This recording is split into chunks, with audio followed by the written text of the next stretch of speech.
ओम शांति। आज 27 जुलाई 2024 की साकार मुरली। मीठे बच्चे, बाप समान रहमदिल और कल्याणकारी बनो।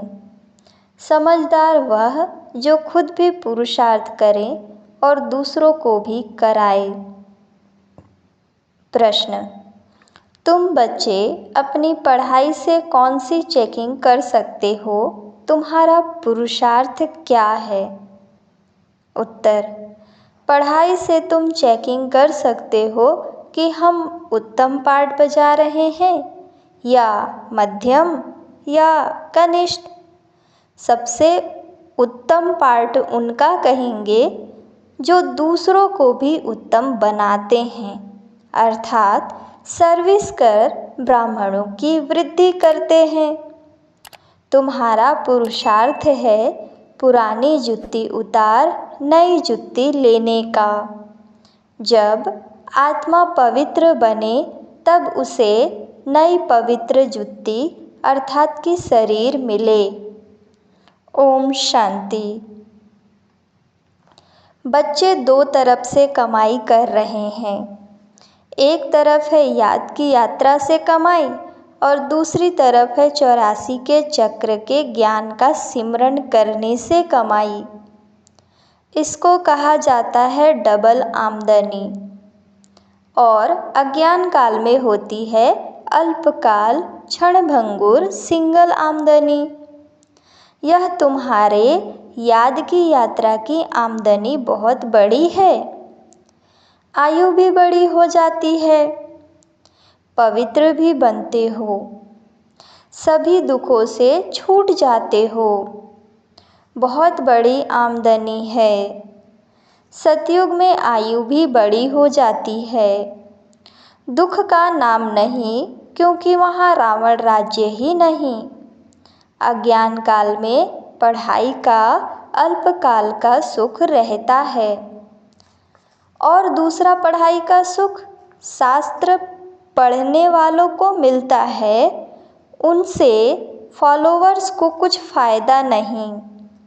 फॉलोवर्स तो हैं भी नहीं, क्योंकि वह तो न ड्रेस आदि बदलते न घर बार छोड़ते, तो फॉलोवर्स कैसे कह सकते? वहाँ तो शांति पवित्रता सब है। यहाँ अपवित्रता कारण घर घर में कितनी अशांति होती है। तुमको मत मिलती है ईश्वर की। अभी तुम अपने बाप को याद करो, अपने को ईश्वरीय गवर्नमेंट समझो, परंतु तुम हो गुप्त। दिल में कितनी खुशी होनी चाहिए। अभी हम हैं श्रीमत पर, उनकी शक्ति से सतो प्रधान बन रहे हैं। यहाँ तो कोई राज्य भाग्य लेता नहीं है। हमारा राज्य भाग्य होता ही है नई दुनिया में। अभी उसका मालूम पड़ा है।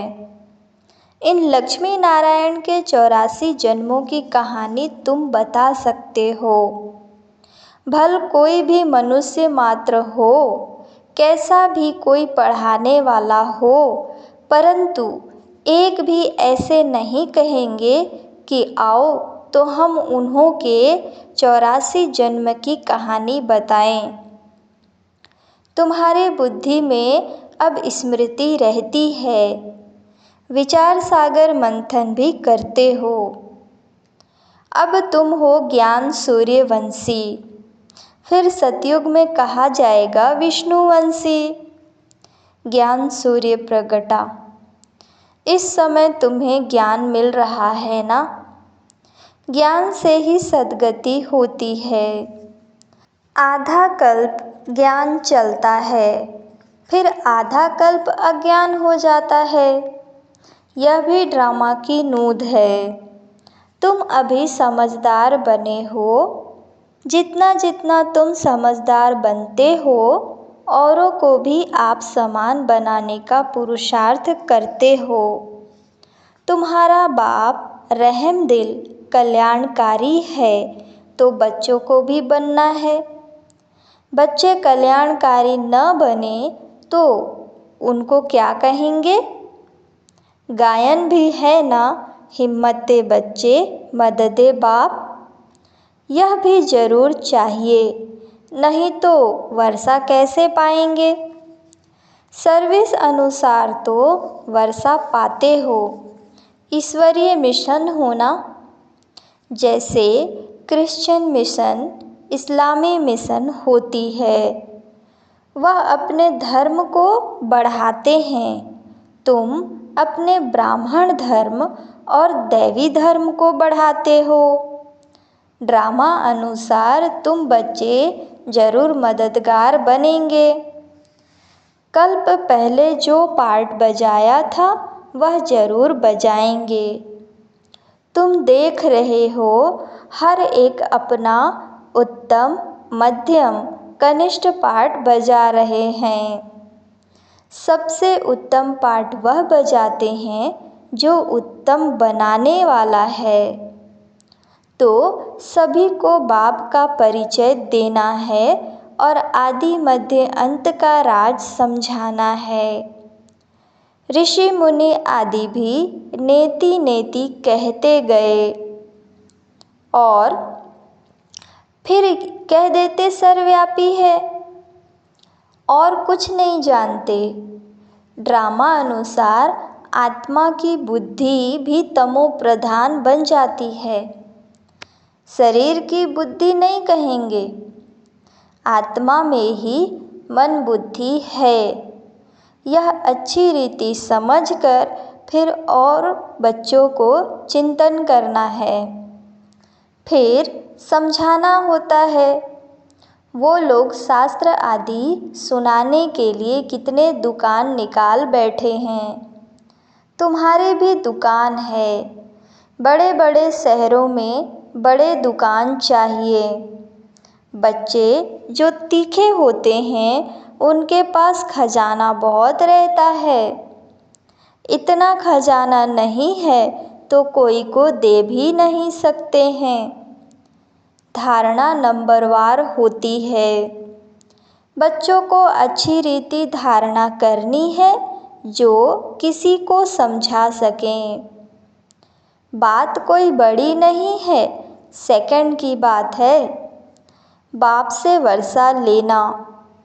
तुम आत्माएं बाप को पहचान गए हो तो बेहद के मालिक हो गए। मालिक भी नंबरवार होते हैं। राजा भी मालिक तो प्रजा भी कहेगी हम भी मालिक हैं। यहाँ भी सब कहते हैं ना हमारा भारत। तुम भी कहते हो श्रीमत पर हम अपना स्वर्ग स्थापन कर रहे हैं। फिर स्वर्ग में भी राजधानी है। अनेक प्रकार के दर्जे हैं। पुरुषार्थ करना चाहिए ऊंच पद पाने का। बाप कहते हैं जितना अभी पुरुषार्थ कर पद पाएंगे वही कल्प कल्पांतर के लिए होगा।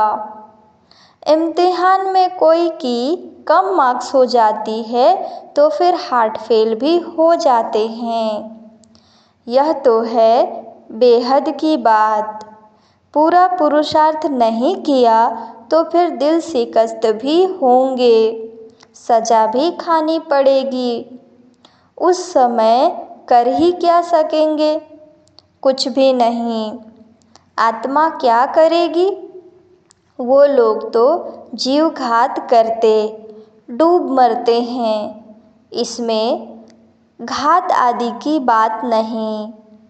आत्मा का तो घात होता नहीं, वह तो अविनाशी है।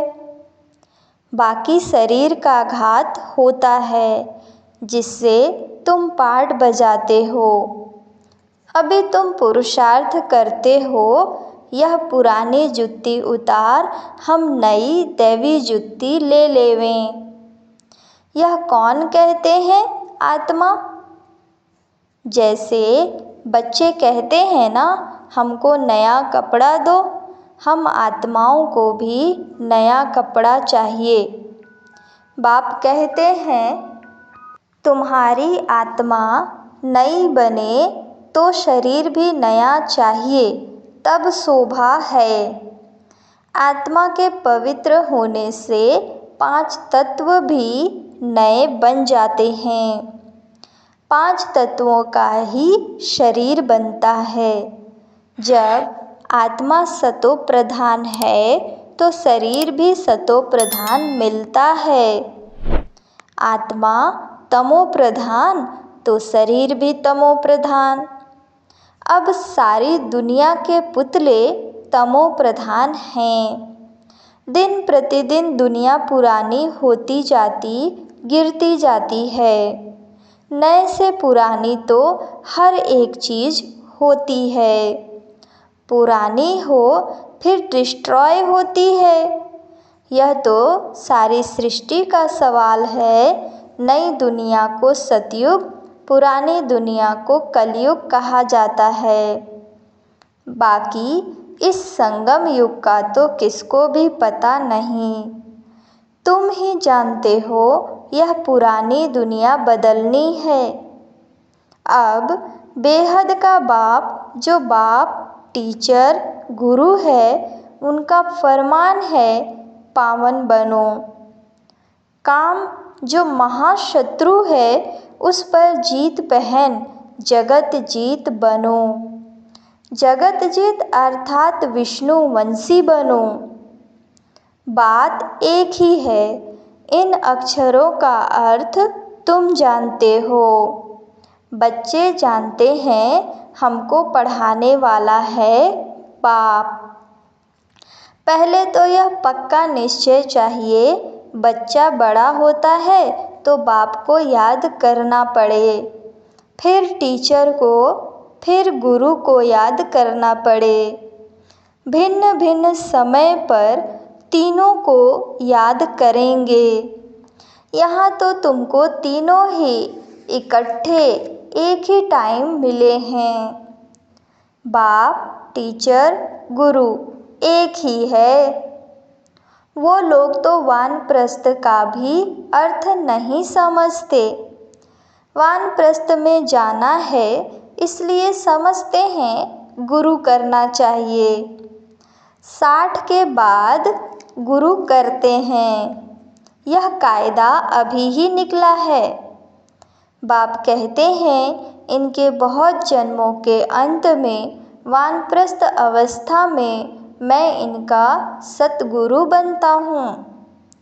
बाबा भी कहते हैं 60 वर्ष बाद सतगुरु किया है, जबकि निर्वाण धाम जाने का समय है। बाप आते ही हैं सबको निर्वाण धाम में ले जाने। मुक्ति धाम जाकर फिर पाठ बजाने लिए आना है। वानप्रस्थ अवस्था तो बहुतों की होती है, फिर गुरु करते हैं।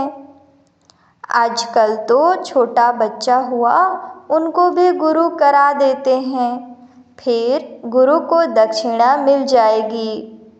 क्रिश्चियन लोग क्रिश्चियनाइज कराने गोद में जाकर देते हैं, परंतु वह कोई निर्वाण धाम में जाते नहीं। यह सब राज बाप समझाते हैं। ईश्वर का अंत तो ईश्वर ही बताएंगे। शुरू से लेकर बताते आए हैं। अपना अंत भी देते हैं और सृष्टि का भी ज्ञान देते हैं। ईश्वर खुद आकर आदि सनातन देवी देवता अर्थात स्वर्ग की स्थापना करते हैं। इनका नाम भारत ही चला आता है। गीता में सिर्फ श्री कृष्ण का नाम डाल कितना रोला कर दिया है। यह भी ड्रामा है, हार और जीत का खेल है। इसमें हार जीत कैसे होती है, यह बाप बिगड़ तो कोई बता न सके। यह लक्ष्मी नारायण भी नहीं जानते कि हमको फिर हार खानी है। यह तो सिर्फ तुम ब्राह्मण ही जानते हो, शूद्र भी नहीं जानते। बाप ही आकर तुमको ब्राह्मण से देवता बनाते हैं। हमसों का अर्थ बिल्कुल अलग है, ओम का अर्थ अलग है। मनुष्य तो बिगर अर्थ जो आया वह कह देते हैं। अभी तुम जानते हो कैसे नीचे गिरते हैं फिर चढ़ते हैं। यह ज्ञान अभी तुम बच्चों को मिलता है ड्रामा अनुसार, फिर कल्प बाद बाप ही आकर बताएंगे। जो भी धर्म स्थापक हैं वह आकर फिर अपना धर्म अपने समय पर स्थापन करेंगे। नंबरवार पुरुषार्थ अनुसार नहीं कहेंगे, नंबरवार समय अनुसार आकर अपना अपना धर्म स्थापन करते हैं। यह एक बाप ही समझाते हैं। मैं कैसे ब्राह्मण फिर सूर्यवंशी चंद्रवंशी डायनेस्टी स्थापन करता हूँ। अभी तुम हो ज्ञान सूर्यवंशी जो फिर विष्णुवंशी बनते हो। अक्षर बड़ी खबरदारी से लिखने होते हैं जो कोई भूल न निकाले। तुम जानते हो यह ज्ञान का एक एक महावाक्य रत्न हीरे हैं। बच्चों में समझाने की बहुत रिफाइननेस चाहिए। कोई अक्षर भूल से निकल जाए तो फट से राइट कर समझाना चाहिए। सबसे कड़ी भूल है बाप को भूलना। बाप फरमान करते हैं मामेकम याद करो, यह भूलना नहीं चाहिए।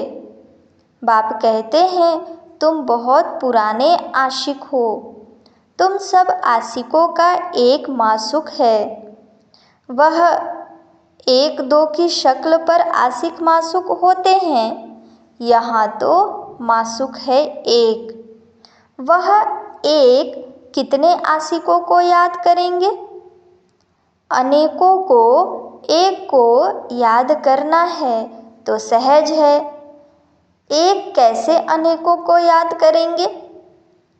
बाबा को कहते हैं बाबा हम आपको याद करते हैं, आप हमको याद करते हैं।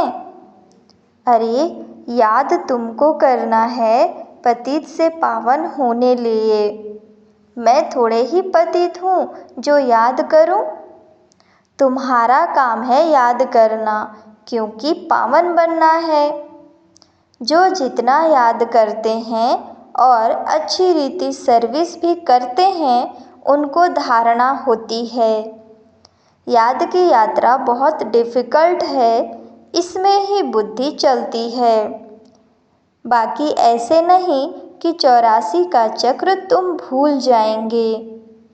यह कान सोने का बर्तन चाहिए।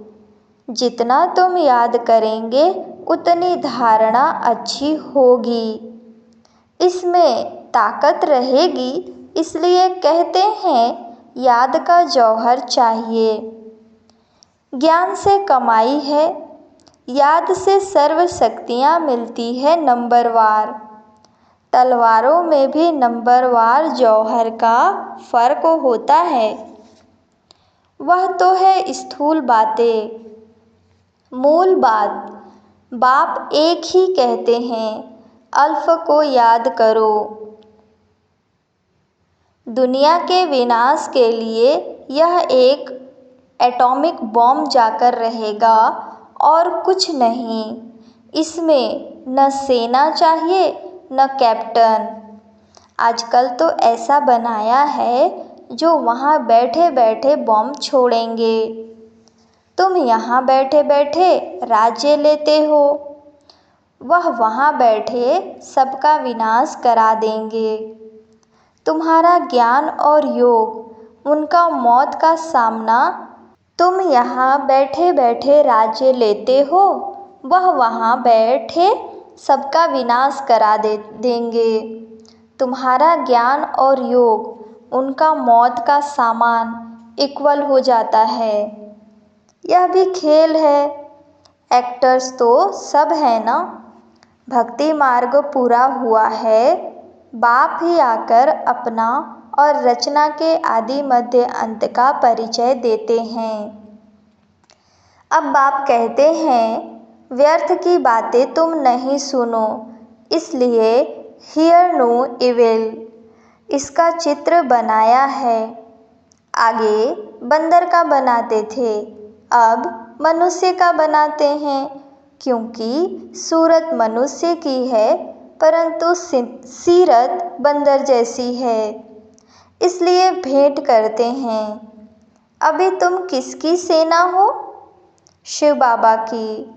बंदर से तुमको मंदिर लायक बना रहे हैं, कहाँ की बात कहाँ ले गए हैं। बंदर कोई पुल आदि बांध सकता है क्या? यह सब है दंत कथाएं।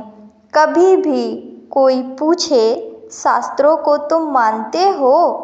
बोलो वाह, ऐसा कौन होगा जो शास्त्र को नहीं मानेगा। हम सबसे जास्ती मानते हैं। तुम भी इतना नहीं पढ़ते हो जितना हम पढ़ते हैं। आधा कल्प हम पढ़े हैं। स्वर्ग में शास्त्र भक्ति की कोई चीज़ नहीं होती। कितना सहज बाप समझाते हैं, फिर भी आप समान बना नहीं सकते।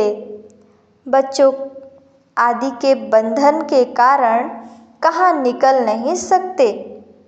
यह भी ड्रामा कहेंगे। बाप कहते हैं हफ्ता 15 दिन कोर्स ले, फिर आप समान बनाने लग जाना चाहिए। जो बड़े बड़े शहर हैं, कैपिटल में घेराव डालना चाहिए, तो फिर उनका आवाज़ निकलेगा। बड़े आदमी बिगर कोई का आवाज़ निकल न सके। जोर से घेराव डालो तो फिर बहुत आएंगे। बाप के डायरेक्शन मिलते हैं ना। अच्छा, मीठे मीठे सिकिलदे बच्चों प्रति माता पिता बाप दादा का याद प्यार और गुड मॉर्निंग। रूहानी बाप के रूहानी बच्चों को नमस्ते। धारणा के लिए मुख्य सार की पहली पॉइंट, ज्ञान और योग से अपनी बुद्धि को रिफाइन बनाना है। बाप को भूलने की भूल कभी नहीं करनी है। आशिक बन माशूक को याद करना है। दूसरी पॉइंट, बंधन मुक्त बन आप समान बनाने की सेवा करनी है। ऊंच पद पाने का पुरुषार्थ करना है। पुरुषार्थ में कभी दिल शिकस्त नहीं बनना है। वरदान, 1 मिनट की एकाग्र स्थिति द्वारा शक्तिशाली अनुभव कराने वाले एकांतवासी भव। एकांतवासी बनना अर्थात कोई भी एक शक्तिशाली स्थिति में स्थित होना। चाहे बीज रूप स्थिति में स्थित हो जाओ, चाहे लाइट माइट हाउस की स्थिति में स्थित हो, विश्व को लाइट माइट दो, चाहे फरिश्तेपन की स्थिति द्वारा औरों को अव्यक्त स्थिति का अनुभव कराओ। 1 सेकंड व 1 मिनट भी अगर इस स्थिति में एकाग्र हो, स्थित हो जाओ, तो स्वयं को और अन्य आत्माओं को बहुत लाभ दे सकते हो। सिर्फ इसकी प्रैक्टिस चाहिए। स्लोगन, ब्रह्मचारी वह है जिसके हर संकल्प, हर बोल में पवित्रता का वाइब्रेशन समाया हुआ है। अच्छा, ओम शांति।